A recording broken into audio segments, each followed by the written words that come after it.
You were in construction business for many years, right? And then suddenly coffee happened. My construction sites were really far off, needed a lot of traveling to do. So coffee was the fuel that would, keep me focused while I'm driving. Did you use your followers to try your coffee and give feedback? When I started, I think around 6 years ago, there was hardly any kind of followers or something. The cafe where it is currently is right opposite to our famous Rameshwaram cafe, which does 4.5 crores a month. Is there an impact about that in your business? For a brand, first new brand that comes up, visibility is one of the most key things. So usually places are now doing ghee puri idli, ghee puri dosa like that. So I think you did a ghee puri Korean bun. Yeah, absolutely. Technical things like Maillard reaction and all. Is it something which you know about that? So how this process happens? So Maillard reaction also connects to our coffee roasting. How does a brioche bun differ from a normal burger bun that we get in the market? Your patty is good, your bun is not good, you lost the burger. Let's talk about matcha. You guys have sold 16,000 matchas. How coffee is serious, matcha is serious the same way. So we decided to bring in matcha from day one. You have two bar counters, one the fast bar that makes espresso and you have the slow bar that makes matcha. So do you think that is a complicated process in your cafe? More than complicated process, both of them are a complicated process.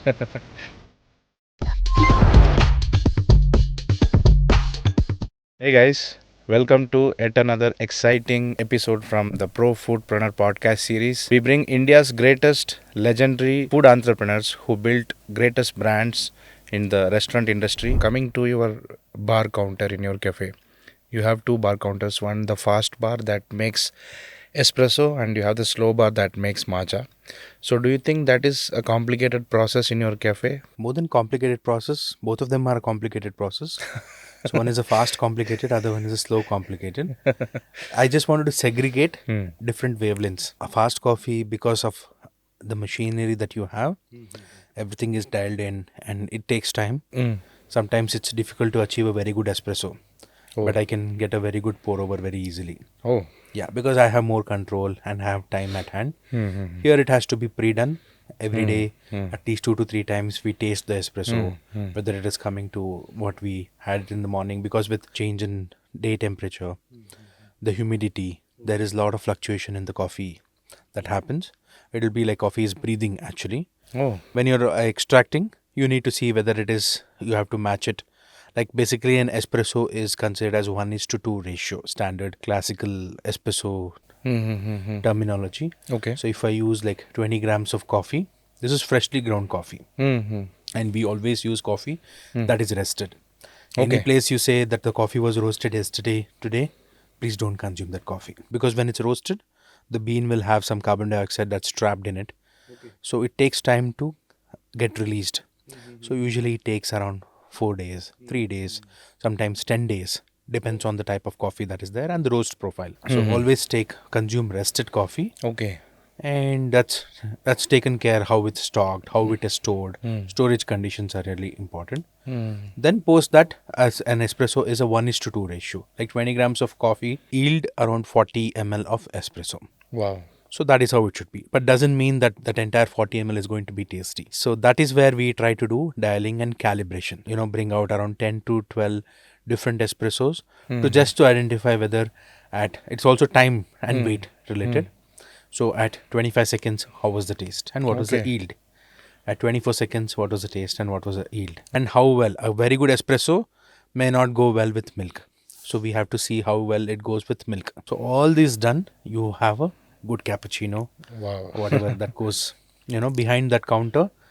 And unfortunately, not every cafe does this. Oh, I so have much learnt of it- science Yeah, behind. I have learned it from the good guys at Benki. Oh. Yeah, who ensure that every time it comes out this way. When I was a customer, Oh. yeah, so they would always, I used to be intrigued. Oh wow, this is how it goes, and this is how it's always consistent. And there were some really good coffee shops in Bangalore, like there is Ground Up Coffee. They're amazing. So that is what we would have when we are having an espresso. This is in the fast coffee. So once all this is set, in 60 seconds I can give you a beverage. So for us to get a beverage in 60 seconds, you have to put a lot of effort. All this would have been done in the morning, Morning. or previous day. So that's one of the reasons why we don't even change our coffee. Okay. The day one, what we have started with a nice team we are working with. It's the same coffee. Same coffee. You said after roasting it needs resting, right? So, do you roast your own coffee or how it So happens? we at Drip and Drop, we call ourselves a multi-roastery cafe. Mm-hmm. And this I would say as a stage one. Mm-hmm. As a multi-roastery cafe where our focus is more, coffee is in three stages. One is at the farm, one is at the roaster's place Okay. where the roasting is happening. Third place is at the cafe, the brewing place. So if number one and two have done an extraordinary job, and at the brewing place I am, somebody who doesn't know, or who is unable to understand what the best is, the peak flavor profile I have to achieve, I'm ruining that coffee. So we always ensure that any coffee, whether it is mediocre, whether it is not that great, we try to give the best out of it. We don't want to, complain that the coffee is not good. So our focus has been on the hospitality side, where we are just right next to the customer. So 1 year's effort can be ruined in a one wrong brewing step. So we decided that stage one we will be ensuring that the brewing is done right. And of course, it's a training related thing. Each person is trained differently, and sometimes there are human errors that happen. We try to achieve that every time it's done rightly. And we have our policy that if it is not happy to your palate, we are ready to brew you another cup of coffee. And that's a very minimal thing that we do. We don't brew so many. Every time we brew a cup, and the customer says that they're fine with it, and we move on. Yeah. So our next stage is going to be where we will be roasting our own coffee when we happen to have more outlets. And another thing is to also make people understand what is roasting. So first we decided to show how brewing is done. Next stage is what goes before the brewing that happens. So that is why we decided not to incorporate a roaster at this facility Okay. currently. Not to complicate, but just to focus on brewing Just to focus and source from one good step at a time. roasters. Yeah, and collaborate with some really good artisanal roasters. It's not about big batches, high roast, 60 kgs and it is done. It's all small batch, like a chef. They stand in front of it for 20 minutes, 15 minutes to see how it is done. And once it is out, they brew it, they taste it, and then they send some samples to us, and then we do some fine tuning, and that's when we get that real finished product. So that is something that is done with a lot of care taken process. So that is what we wanted to be associated with. It's a very intimate process where you ensure that the coffee is roasted by professionals, by like-minded people, and they do the roasting and we do the brewing. Coming to the next thing, cold brew, right? So orange cold brew is so popular in Drip and Drop cafe. So and you said you are using cold pressed Valencia orange juice. So I have also actually consumed cold brews in places where in front of my eyes they pouring Minute Maid, and it tasted so medicinal, so artificial. It was not palatable. So when places choose to add random concentrates to the coffee, like why did you choose to add the cold pressed Valencia orange juice? So again, it comes down to our tagline. It's a honest coffee reserve. So we try to do everything with the best possible way. We don't even talk about this to even our customers. We don't have to promote. The product speaks. Yeah. You don't tell Yeah, the that's it. details and everything. Yeah, so orange has been one of my personal favorite combination when it comes to coffee. Oh, So I used to brew orange coffee at home, oh. and I used to consume it that way, take it in a takeaway. So I decided that I'm going to have something with oranges at the cafe. And our cold brew is again a different flavor profile that comes once you brew the coffee. It is something that is brewed without hot water. Every coffee is brewed with higher temperature water. This is brewed with room temperature water. Oh. So at our place, actually, we go a step ahead and we call it as cold drip. So it's Cold not drip. basically cold brew, it's cold drip. Oh. So it's brewed with ice and water. Okay. So it's a Japanese method called as a Kyoto tower. Oh. So if you have seen it in our cafe, we have it on our wall. Yeah, yeah. So every day we keep brewing different types of coffee, and we store it. It has a shelf life of about 4 to 5 days, and before that, it's most of the time consumed. We serve that with Valencia orange juice. In this, we had two options to do. One is get the best Valencia orange juice, what's available in the market. So what was there is either take fresh ones and brew it and juice it out fresh. Another one was an expensive option. use it from a brand called Raw Pressery. So we had multiple brands. I had orange juice from Tropicana, whatever I had to do. That's what most of them do. So there are multiple brands, but this was the most expensive one, which retails at around 350 per liter. So I have been consuming Raw Pressery. This again goes with my personal consumption from the time they have started. So they use a different packaging technology where it's actual cold press orange juice that's packed in a way where it doesn't spoil because of certain patented packaging technology. And that's why the rate also is higher. So you serve the ingredients to your consumers, what you actually try it what for I end up yourself. consuming. Absolutely. That's how I always want it to be. So I decided to maintain consistency. Let us buy the expensive ones and let us use that. And because my first cup in the day and the 10th cup is going to remain the same. Because if I use fresh oranges, there is going to be some fluctuation in it. But if my volumes increase, I might, make with the fresh oranges and move on with that. Because we have done a small trial run running with that as well.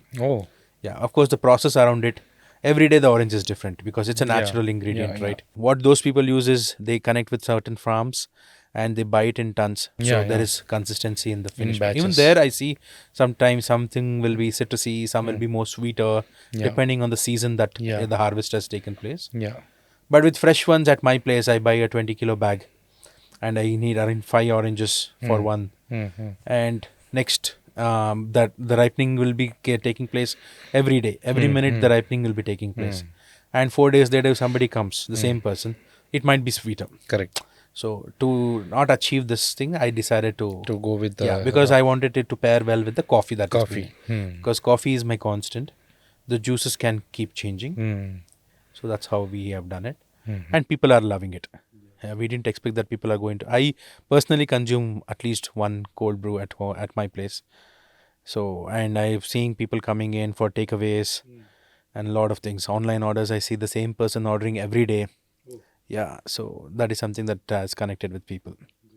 From a consumer point of view, it is clearly a huge hit and sensation in Bangalore as one of the good performing cafes which people love. So do you have scaling plans to take it to multiple outlets? Absolutely. I've always been, looking up to big brands like Blue Turquoise, Third Wave, what all they have done in the coffee field. Because this was not there 10 years ago.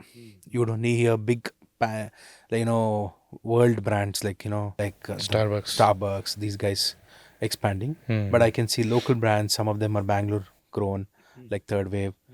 So definitely we will be inspired by them and trying to, move forward.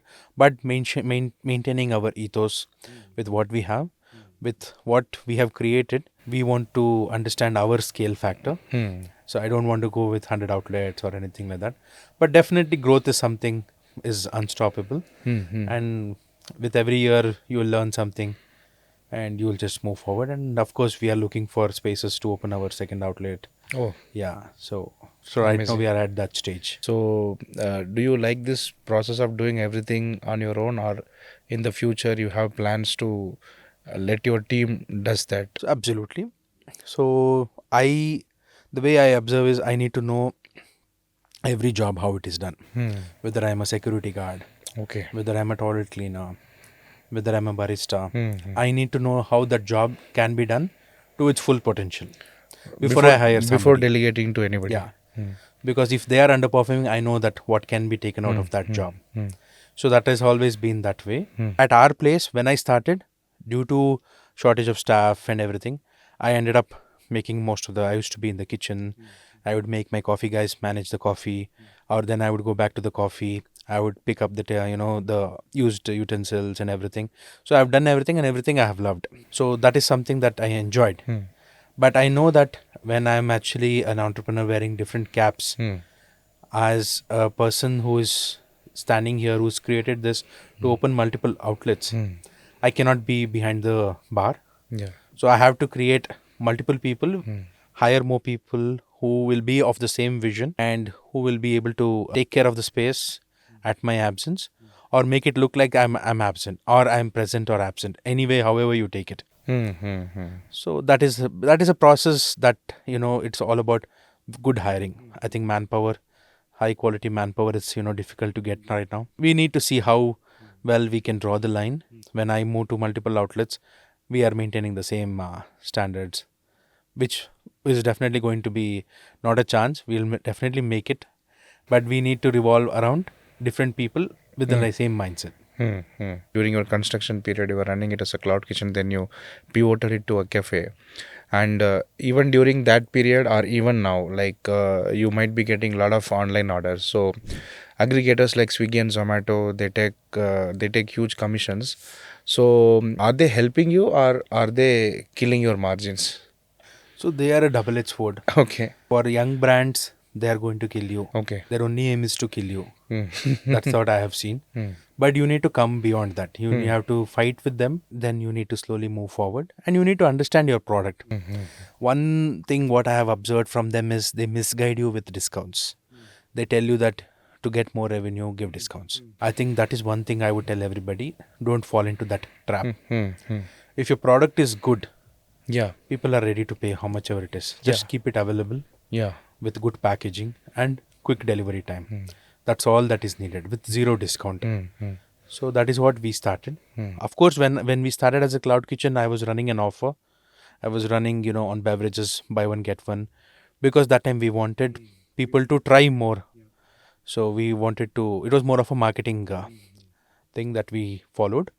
But from the past 6 to 8 months, we have been at zero discount, or we offer discounts at order value of more than 1,000 or something like that.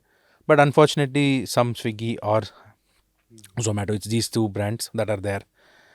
They run discounts without our knowledge. Oh. They run ads without our knowledge. So this is unfortunately that is happening with, maybe it's with small brands like us. They play around, which is unfortunate. Hopefully, they Hopefully, understand. like this video will reach to the top management. So I think they're least bothered. Because we are anyway irrelevant to them when we are small. One day when we become relevant, correct. we will, we can talk about it and Yeah. make a difference. Yeah. Yeah. Right now, we are focusing on, it's our repeat customers who are ordering. Mm. And of course, it's there in the app. I can turn it off, but it's always turned on weekly once or twice. Sneakily they just log into your account and the offers are turned on. Every day I need to keep checking whether I Oh my God. Yeah. So that is how bad it is. But that's why I told you it's a double-edged sword. We want it to reach to an audience, and also it's difficult. So it's good to have your audience, so you don't have to depend on external factors. Absolutely. India is a heavily chai drinking country, but currently we see specialty coffee industry is exploding. So how do you see the market for specialty coffee evolving in the next 5 to 10 years? Definitely the past 5 years has been really extraordinary is what I can see. Moving from, from a consumer to a coffee entrepreneur. I'm sure there are other people who would have seen this even before the wave had started. Right now, the wave, we are in the, I can say, in the early stage of that wave. The next 10 years is going to be very big. But if you try to compare what chai drinkers are, I feel it's very easy to convert a chai drinker into specialty coffee. Oh. Because they have a different palate. So really good coffee, you can just give it to them and they might enjoy it, the black coffee. It's a slightly difficult challenge if you want to convert your old school traditional coffee drinkers, but you can convert. We are not telling them to stop that. Just try different. But also the new generation is it's coming. all in the marketing is what we can say. Yeah. I always, give this example. Are we allowed to talk about liquor and brands? Yeah. So you have brands like Old Monk, Yeah. Original Choice. These are all the mass market products which give the best revenue for the big brands, and they are the cheapest as well. Like what, $100 or something.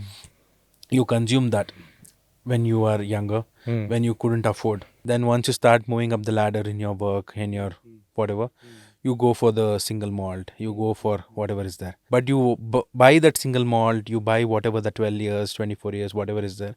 It's only because of the marketing and the packaging and where it is sold. It is sold in airports. So you are already sold by that, and because it's expensive, you want to buy it. It's more of a gifting thing, or you get into your own new rabbit hole of trying expensive whiskies. But again, it's the marketing. I see the same thing happening for coffee. Right now, you're buying something because you are having some financial constraints, so you don't want to spend more than 20 rupees for a coffee. But if you open up your wallet and you want to explore different things, I think the market is opening up for that. Now, someone is thinking to start their first cafe. What would be your advice to them? Don't open. Because first tell me, why are you opening the cafe? Are you opening for revenue? Or are you opening because you enjoy serving people? 90% of them will open it for For revenue. revenue. So without purpose, they should not simply open for the Absolutely. sake of revenue. If you have money you want to invest, there are other business opportunities which will yield you maybe equal or maybe slightly lesser or slightly more, but you will be at peace. This is an industry that will take your time, your energy, and everything. But it is a phase which you have to go through, which you should be ready to do. It's definitely not the first choice for you to get into business. You need to love the art of how it is done, and you need to, let go of certain time, because everybody's holiday is your business day. Your holidays are on the weekdays. Sometimes so those kind of festivals. things, yes. So those kind of things you have to slightly change. You have to also have the support of your family. They need to accept this. I think that's when, because this is a business where you need to be present. You cannot, have people from day one managing it for you. So that's the So advice. purpose should be there and passion should be Absolutely, there, absolutely. without which one should not open. Absolutely. Initially, you were telling about your friend Tariq, who pushed you to start the cafe. So how did that happen? So because we were, friends through food, we would always meet up and we would always try a different biryanis or whatever. So one day we were he had come down to our place to have some chicken burgers, minced meat burgers from one of the brand that would launch some new product. So I was cooking it up for them with some. I have always been doing this from many decades. With whatever I have at home, I would try to make a burger or a sandwich, because sandwich is something that anybody can assemble. You buy things from outside, you try to set it up. Correct. But the way you set it up and the way I set it up could be different. And that's where, the taste will change. I might add more sauce, you might add more cheese. But even if it is the same ingredients that you and I have used, it's those proportions that might change the final product. So that is what I had done. And he actually liked it. And he suddenly happened to see my coffee collection. So he got impressed. He just told me why don't. Until then, I was actually working on my South Indian project. But this one particular, moment which actually shaped up your journey, coffee entrepreneur journey. Absolutely. So you were already good at that, but you were not thinking in that direction. But I never somebody thought I else. could, convert it into a business idea. So forget about revenue for a second. How would you define the success of Drip and Drop Coffee? I would say we are successful. Okay. I would say we're successful. We are very content. We're very happy. Because it is because of our influencers that we have, our regular customers. So our regular customers, we actually wait. My staff and me, I know their order before they come in. And it's not one person. There are many of them. So it is those people who actually, show us that we are successful, who come back to us every day, not just once in a month or something. There are like at least 25% of our visitors who are regulars. So that is what we aim for in any F&B industry. And we feel we have got a glimpse of that. It is our responsibility to maintain this again till perpetuity. You have a lot of these regular customers. Even before they come, what is they're going to order. So do you also have some complicated regular customers who daily come and ask for something different? So we would like more than complicated. We'll see them as a good challenge. Who will probably open up our ideas, or that would be one of the stages where we do some experimentation, and using those results maybe some new product might come out. So we always see any customer who walks in and asks for something new, we try to see if we can be able to achieve in that stipulated time. Of course it depends whether the cafe is busy or anything of that sort, but we are always open to do something new. Yeah. So now I have to look at the camera here on a lighter note. The complicated customer whom I was referring to was no other than me. So now it's time for a rapid fire. Because it's rapid fire, I have the questions with me. So which is your most favorite coffee from Drip and Drop which you more often drink? It's definitely our orange cold brew. Oh, That is something which you call as OCB, right? Yeah. So, which competitor do you secretly respect? I respect every Oh, competitor, whether it is a new anybody. We always respect them. you But I look admire up. any brands? See, local brands definitely I mentioned as Benki Coffee, Ground Up Coffee, Hmm. and there is a Nerlu Cafe. Hmm. So I think these three brands I definitely really admire and appreciate.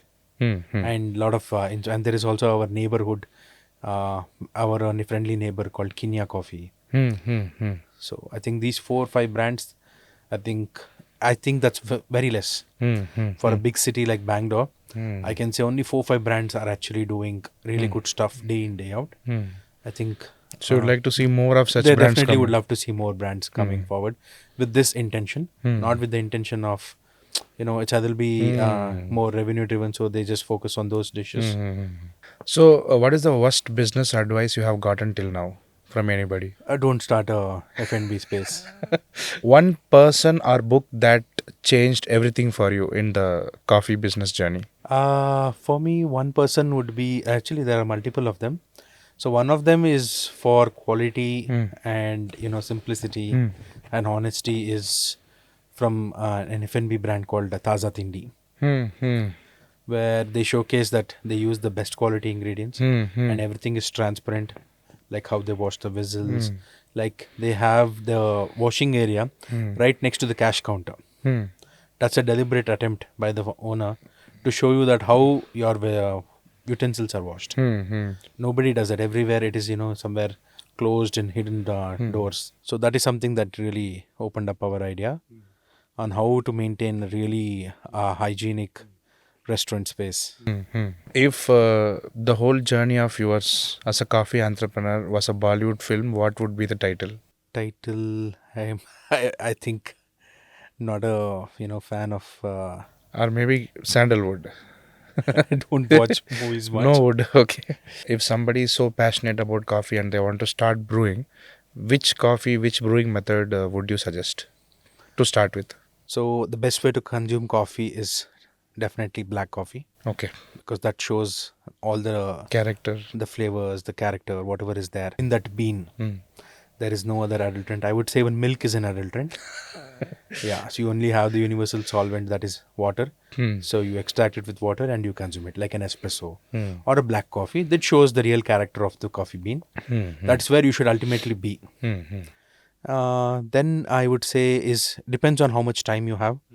If you are referring to something like instant coffee, you can definitely have it. It's like like you have how you have ramen. You want Maggie, but you can still go to the best of the restaurant, like places where you don't get a booking, and you want to have the ramen. So it depends on how much time you have and how much patience you have. You just want a quick bite. You just want to have some coffee. I think you can go for your instant coffee. I would say you can probably push that effort a little bit more and try to get some coffee ground, a simple French press at your place or office, and that will kind of push you towards making your own a special cup of coffee. Maybe one fine day people love the way you brew your French press and they might ask you to brew. I think that's what pushes you into trying new coffees, and then maybe you travel somewhere, you get different coffee, you again want to use that same French press, and that's how it opens up. Amazing. So, thank you so much, Mr. Gurudeep, for spending your valuable time with us and taking us through the journey of your whole journey as a coffee entrepreneur and also educating us in terms of the different coffees, brewing methods, fusion food, matcha, and the love and passion for coffee that you have developed over the several years, and how you are putting that passion into your cafe and in your coffee to serve great beverages and coffees to your consumers. So great to know that. And we thank you so much for joining us and sharing your experience with us. An absolute pleasure, Karthik, and thank you so much for inviting me. I had a great time. Thank you so much. So, guys, I hope you would have enjoyed this session that we have with the founder of Trip and Drop Coffee, Mr. Gurudeep Murthy. And if you like this video, please like it and also share this video with all your coffee lovers and also your friend or somebody from your family who wants to open a cafe. Listen to more of such educational content from India's greatest food entrepreneurs. Thank you.